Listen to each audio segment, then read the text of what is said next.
오늘은 음악의 장르에 대해 이야기해 보겠습니다. 여러분, 음악을 들을 때 이건 록이다, 이건 재즈다. 어떻게 구별하시나요? 사실 대부분은 느낌으로 구분하잖아요. 그런데 그 느낌을 만들어내는 구체적인 요소들이 있거든요. 맞아요. 그래서 오늘은 장르를 결정하는 요소들, 그 비중, 그리고 장르 간의 융합까지 깊이 파고들어 보겠습니다. 좋습니다. 먼저 장르를 구분하는 핵심 요소부터 짚어볼게요.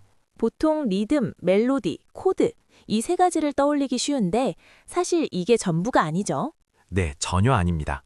연구 결과를 보면 장르를 결정하는 요소는 크게 8가지로 나눌 수 있어요. 가장 비중이 큰 것부터 말씀드리면요. 첫 번째가 리듬이라고요? 맞습니다. 리듬이 약 25%로 가장 큽니다. 같은 멜로디, 같은 코드를 쓰더라도 리듬만 바꾸면 장르가 확 달라져요. 구체적인 예시를 들어주실 수 있나요? 삼바와 보사노바를 비교해보세요. 둘 다 브라질 음악인데 리듬 패턴 차이 하나로 완전히 다른 장르입니다. 삼바는 빠르고 축제적이고 보사노바는 나른하고 감미롭죠. 일렉트로닉 음악은 리듬이 거의 전부라고 해도 과언이 아니겠네요. 맞아요. 하우스는 4박자 킥이 쿵쿵 울리면서 120에서 130 bpm, 드럼앤베이스는 브레이크 비트에 160 이상, bpm, 리듬과 템포만으로 하위 장르가 나뉩니다. 두 번째로 큰 요소는 뭔가요? 악기 편성과 음색이에요. 약 20%입니다. 디스토션 걸린 일렉트릭 기타가 들리면 록이고 신시사이저와 드럼머신이 들리면 일렉트로닉이잖아요. 시타르가 들리면 인도 음악, 벤조가 들리면 컨트리. 악기 소리만으로도 장르가 바로 떠오르죠. 그래서 악기를 장르의 얼굴이라고 부르기도 합니다. 세 번째가 흥미로운데 스케일이 독립 항목으로 들어가 있더라고요. 약 15%라고? 네, 이 부분이 중요해요. 스케일은 코드와 멜로디의 상위 프레임워크입니다. 쉽게 말하면 음의 팔레트예요. 화가에게 물감을 주는 것처럼 스케일이 이 곡에서 쓸 수 있는 음들을 정해줍니다. 그러면 스케일을 정하면 코드와 멜로디가 자동으로 결정되나요? 아닙니다. 이게 핵심이에요. 같은 도레미파솔라시 메이저 스케일을 써도 팝도 만들 수 있고 재즈도 만들 수 있고 클래식도 만들 수 있어요. 같은 물감으로 초상화도 그리고 풍경화도 그리는 것과 같군요. 정확합니다. 다만 예외가 있어요. 블루스 스케일처럼 아주 특수한 스케일은 어떤 코드를 쓰던 블루스 느낌이 강하게 납니다. 하모닉 마이너를 쓰면 거의 자동으로 중동이나 플라멩코 분위기가 되고요. 스케일의 장르 고정력이 스케일이 얼마나 특수하냐에 비례한다는 거죠. 맞아요. 메이저나 마이너 같은 범용 스케일은 고정력이 약하고 라가나 마캄 같은 특수 체계는 장르를 사실상 결정해버립니다. 나머지 5가지도 간단히 정리해 주시죠. 코드가 약 10%입니다. 재즈의 복잡한 나인스, 일레븐스 코드와 팝의 단순한 1-5-6-4 진행은 분위기가 완전히 다르죠. 프로덕션은요? 역시 10%. 리버브를 잔뜩 걸면 앰비언트가 되고 오토튠을 쓰면 현대 팝이 되고 로파이 텍스처를 입히면 로파이 힙합이 됩니다. 녹음하고 섞는 방식이 장르를 만드는 거죠. 멜로디는 의외로 낮은 비중이네요. 8% 정도입니다. 물론 멜로디가 중요하지 않다는 게 아니에요. 다만 같은 멜로디를 록밴드가 연주하면 록이 되고 재즈밴드가 연주하면 재즈가 됩니다. 멜로디 자체로 장르를 구분하기는 좀 어렵다는 거죠. 보컬이 7%, 곡 구주가 5%인데 보컬은 확실히 힌트가 되죠. 그롤링이 들리면 메탈, 랩이 들리면 힙합, 요들링이면 컨트리. 부르는 방식만으로도 장르를 짐작할 수 있죠. 이제 세계 각국의 장르를 살펴볼까요? 장르별로 분위기와 어울리는 장소가 참 다양하더라고요. 네, 흥미로운 부분이에요. 블루스는 미국 남부에서 태어났는데 작은 바에서 들으면 제격인 우울하고 끈적한 분위기죠.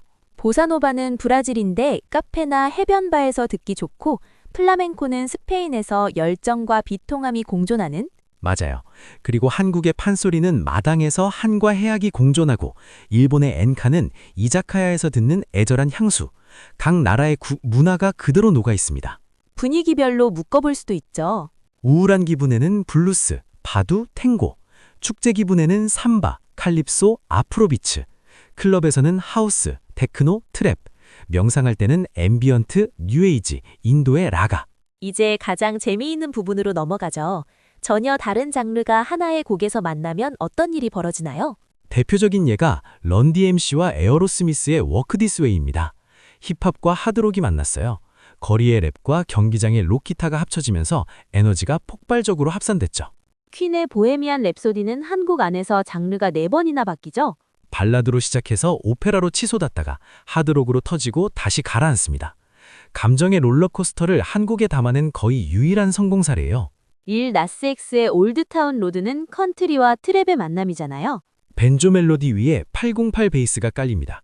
시골 카우보이 문화와 도시 클럽 문화가 만나서 유머러스하면서 중독적인 느낌이 됐죠. 빌보드에서 장르가 뭐냐 논쟁이 붙었을 정도입니다. 베이비 메탈도 놀라운 조합이죠.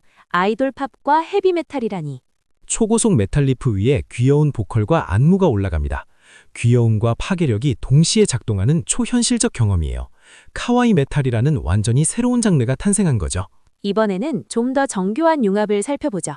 장르를 통째로 섞는 게 아니라 리듬은 A 장르에서, 스케일, 코드, 멜로디는 B 장르에서 가져온 경우요. 이게 정말 오묘한 느낌을 만들어내요. 레드 제플린의 카슈미르가 대표적입니다. 리듬은 존 보넘의 묵직한 하드록 드럼인데 스케일과 멜로디는 아랍, 중동 음악에서 가져왔어요. 어떤 느낌이 되나요? 사막 위를 탱크가 행진하는 느낌이라고 표현하는 사람들이 많아요. 록의 물리적 힘 위에 중동의 신비로움이 올라가면서 어디에도 속하지 않는 장엄하고 최면적인 공간이 만들어집니다.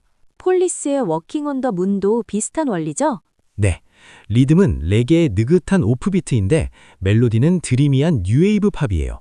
무중력 상태로 떠다니는 것 같은 기분이 듭니다. 아웃캐스트의 헤이아는 더 독특하죠? 리듬은 펑크와 힙합의 빠른 비트인데 코드와 멜로디는 비틀즈 시대 파워팝에서 왔어요. 근데 가사는 이별의 고통을 노래합니다. 신나게 춤추다가 가사를 듣고 멈칫하는 경험. 바로 그겁니다. 여기서 핵심 원리가 나옵니다. 리듬은 몸이 반응하는 축이고 스케일, 코드, 멜로디는 귀가 반응하는 축이에요. 두 축이 서로 다른 방향으로 끌려가면서 오묘함이 발생합니다. 그러면 한 발 더 나아가서 리듬과 음정의 감정 방향 자체가 반대면 어떻게 되나요? 아주 좋은 질문이에요. 두 가지 조합이 있어요. 첫째, 우울한 리듬의 밝은 음정. 둘째, 밝은 리듬의 우울한 음정. 먼저 우울한 리듬의 밝은 음정은요? 웃고 있는 슬픈 사람 느낌입니다. 몸은 느리게 가라앉는데 귀에는 밝은 소리가 들려요. 콜드클레이의 Fix You가 대표적입니다. 극도로 느린 템포의 밝은 메이저 코드, 점점 상승하는 멜로디, 절망 속에서 희망이 피어나는 그런 따뜻한 슬픔이죠. 향수, 아련함 같은 감정이 되는 거군요. 맞아요. 밝은 멜로디가 좋았던 시절을 떠올리게 하는데 느린 리듬이 그건 이미 지나갔다고 말하는 거예요. R.E.M의 Everybody Hurts도 로드 휴론의 더 나이트 윈의 또 같은 원리입니다. 반대로 밝은 리듬의 우울한 음정은? 울면서 춤추는 사람이에요. 포스터 더 피플의 펌드 업 킥스가 정확히 이 조합입니다. 경쾌한 인디팝 비트에 손뼉 소리가 나는데 멜로디는 마이너 키에 반복적으로 하강하고 가사는 충격적으로 어두워요. 로딘의 댄싱 온 마이 온도 그렇죠. 빠른 댄스 비트에 몸이 움직이는데 E 플랫 마이너 코드에 하강하는 멜로디, 클럽에서 혼자 외로운 사람의 이야기, 빠른 리듬이 멈출 수 없는 느낌을 주면서 공허함이 더 강렬해집니다. 두 조합의 차이를 정리하면요? 우울한 리듬의 밝은 음정은 비 오는 날 옛 사진을 꺼내보는 느낌이고 밝은 리듬의 우울한 음정은 해고당하고 클럽에 가서 밤새 춤추는 느낌입니다. 눈물의 종류도 다르겠네요. 전자는 조용히 흐르는 눈물, 후자는 웃으면서 흘리는 눈물이에요. 그리고 흥미로운 건 밝은 리듬의 우울한 음정 조합이 상업적으로 더 성공하는 경향이 있습니다. 왜 그런 건가요? 빠른 비트는 라디오나 클럽에서 틀기 좋고 처음엔 리듬에 반응해서 춤추다가 나중에 가사와 코드를 발견하면서 깊이를 느끼거든요. 이중 소비가 되는 거죠. SNS 시대의 밝은 사운드는 공유하기 좋고 우울한 내용은 공감을 유발하니까 둘 다 유리하다는 거군요. 정리하면 첫 번째 조합은 슬퍼도 괜찮아 라고 위로하고 두 번째 조합은 신나니까 슬퍼도 상관없어 라고 해방시켜줍니다. 오늘 이야기를 정리하면 장르는 8가지 요소가 맞물려 만들어지고 리듬이 가장 큰 영향을 미친다. 그리고 스케일은 코드와 멜로디의 상위 프레임워크이지만 자동으로 장르를 결정하지는 않는다. 가능성의 범위를 정할 뿐이다. 장르 융합에서는 통째로 섞는 것과 리듬 따로, 음정 따로 섞는 것이 완전히 다른 경험을 준다. 전자는 짬짜면처럼 두 장르가 보이고 후자는 몸과 귀가 다른 방향으로 끌려가면서 정체 모를 오묘함이 생깁니다. 마지막으로 감정 방향이 반대인 조합은 웃고 있는 슬픈 사람과 울면서 춤추는 사람이라는 두 가지 아름다운 모순을 만든다는 것까지.